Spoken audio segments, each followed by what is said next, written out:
Lorsqu'un événement indésirable grave se produit dans un établissement de santé, le professionnel de santé doit le signaler selon des canaux et des circuits qui diffèrent en fonction de l'événement à signaler.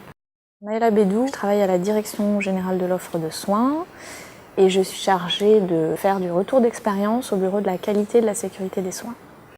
Jean-Luc Termignon, je travaille à la Direction générale de la santé qui a la tutelle sur un certain nombre d'agences de sécurité sanitaire dont plusieurs interviennent directement dans le domaine des soins.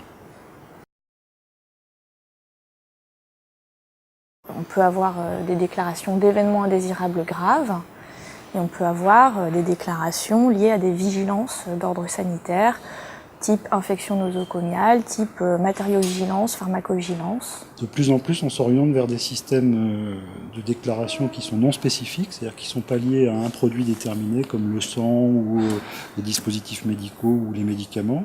Les signaux peuvent être critiques, graves ou peuvent être sans grande signification.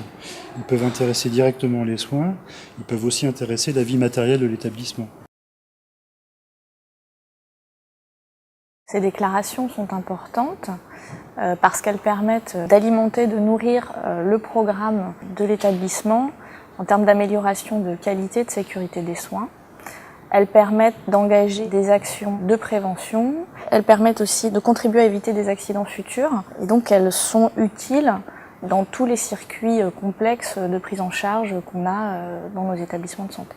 Quand des professionnels de santé mettent un signal dans un système de signalement, il est important qu'ils aient un retour, qu'ils sachent ce qu'on fait du signal et qu'ils aient, on va dire, au minimum une rétro-information, sinon une plus-value.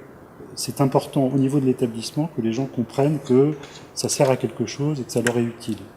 Et ça contribue à une notion qui est de plus en plus importante au sein des établissements, qui est celle de culture de sécurité. Le paysage sanitaire, à la fois en termes d'organisation interne des établissements et d'organisation externe au niveau des régions, a pas mal évolué. Et par ailleurs, on en est à une phase où les vigilances en place sont des systèmes qui fonctionnent à peu près correctement, mais qui ont 20 ans pour les plus anciens, 10 ans pour les plus récents.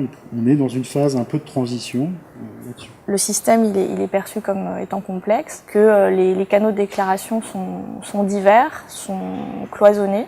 On a un besoin de clarification et de simplification de ces circuits et de l'importance de ces signalements auprès des professionnels de santé. Il va falloir qu'ils sachent quand déclarer, que déclarer et où le déclarer et à qui le déclarer. Alors, ce qu'on attend de cette action de formation nationale, c'est que les professionnels de santé comprennent l'intérêt persistant de la préoccupation quotidienne, au sein du travail quotidien, des questions de sécurité des soins. Il est important qu'il y ait une évolution vers une culture partagée en équipe, qui permettent qu'il y ait un vrai travail qui soit fait sur l'incorporation de cette préoccupation dans l'activité quotidienne.